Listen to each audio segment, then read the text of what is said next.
already inherited your ears, allergies, and questionable singing voice. Don't make him inherit your final expense tab, too. It's unbelievable. Hundreds of millions of lives impacted. Look at the wind that's howling through here. Thousands of storms forecasted. 40 years of storytelling. And a former National Hurricane Center director. One trusted best-in-class expertise. America's most trusted news network, the Weather Channel.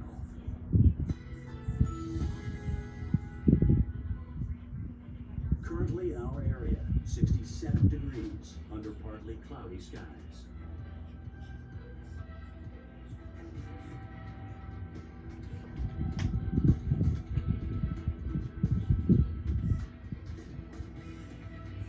Tonight, considerable cloudiness. Occasional rain showers after midnight. Low 59. Chance of rain 70%. Saturday, cloudy and windy with periods of rain. High 61. Rainfall near a half an inch. Saturday night, windy with showers. Low 61. Winds could occasionally gust over 40 miles per hour. Here's our 7-day outlook.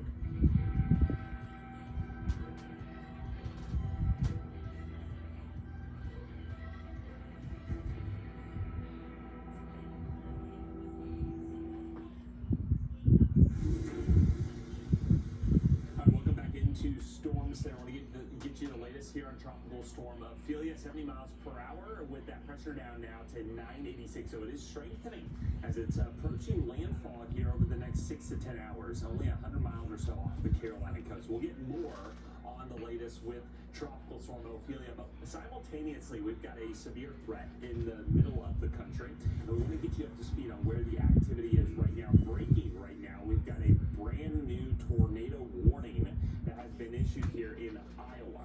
This is actually an observed tornado that's been spotted by a few spotters here just to the west of Cedar Rapids. So there's I-80, here's I-380, and there's Cedar Rapids, one of the heavily populated cities here in the eastern part of the state. So Benton and Lynn counties, or parts of Benton and Lynn counties, are under this tornado warning. Cedar Rapids not technically under the warning. The area of concern is right about there, right over U.S. Highway 218 and pushing off towards the north and east. So if you live in this warning, please take shelter. In fact, if you live in Newhall, Iowa, this spotted tornado likely to move right over you. So this is a dangerous setup here, a storm you want to take very seriously, especially the fact that it's been spotted in Newhall, expecting an arrival within the next 5 minutes or so. So please take shelter if you live in Newhall, Iowa.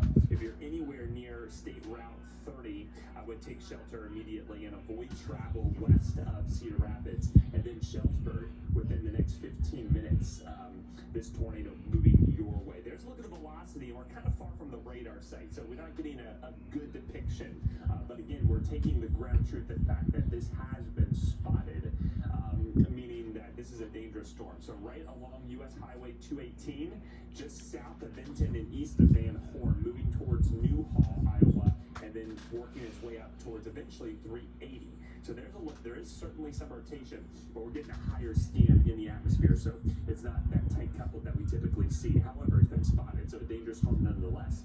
Newhall, Iowa, this tornado minutes away, only a few minutes, so please take shelter. Basement preferably, most interior room, away from exterior walls and windows. Shelfsburg, Iowa, by about 6:15 p.m. Central Time, and then getting up to the I-30 380 corridor near Center Point by about 6:30. So there's a look at the timing, moving to the northeast at about 35 miles per hour, and that's not the only spot where we can see severe weather. We've had some dangerous storms here in eastern Wyoming and around the Black Hills, so southwestern South Dakota, as well as western Nebraska. And severe thunderstorm watches up for these spots through 9 p.m. tonight. Could even be extended longer. Taking a look at the radar right now, we've got a dangerous storm right there in far western Nebraska. That's mainly producing large hail and winds likely in excess of 70 miles per hour. And the threat tag here is considerable. Those peaks that you see on the radar returns, that's hail being picked up by the radar, and that went right through Harrison. Still estimating hail sizes south of US 20 to be about an inch to an inch and a half in in diameter. So dangerous storms will continue overnight. And Colleen, it's going to be an active day, likely even more so tomorrow for the middle of the country. Yeah, every day at this time, we take a moment to look ahead to tomorrow.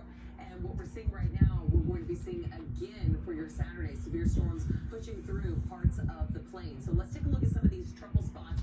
The midsection of the country, that's where we see the red, the area shaded in red, anywhere from Oklahoma up through Nebraska, parts of Missouri, Iowa. Again, looking at that chance for some strong storms. All modes of severe weather are going to be possible as we head through your Saturday afternoon and Saturday evening. Look at these dew points, healthy. We got all the ingredients, unfortunately, aligning for these storms to grow rapidly by tomorrow afternoon. It's going to be hot here for this part of the country. In parts of Oklahoma, we're going to be in the 90s. We could see some triple digits crossing the Red River into portions of Texas, and then even getting up into parts of Nebraska, looking at some very warm temperatures. So warm air rising. We got the dew points with the fuel. We got the front coming in, those strong mid-level winds. That means we can have some very large hail and the potential of some tornadic activity, especially up across where we're watching right now, Des Moines. We do have that chance for a torcon tomorrow, stretching all the way down into a place like Tulsa, as well as Oklahoma City. So keeping an eye there for the center of the country as well, as eyes on the East Coast tomorrow as we continue to track Ophelia. Chris. All right, we're taking a live look right now of just one of the cities where we're watching for significant impacts here by Tropical Storm Ophelia. You can already see now water over the road. This is in Cedar Island, North Carolina. It's in the Outer Banks, just south of Cape Hatteras, and you get an idea of how high the water has already gotten. And keep in mind, winds here are only about 40 miles per hour, so they will get much stronger, and that push of water likely to get higher. Let's go to Ocean City, Maryland this evening, where it is a windy night on the boardwalk. People getting whipped to and fro this evening.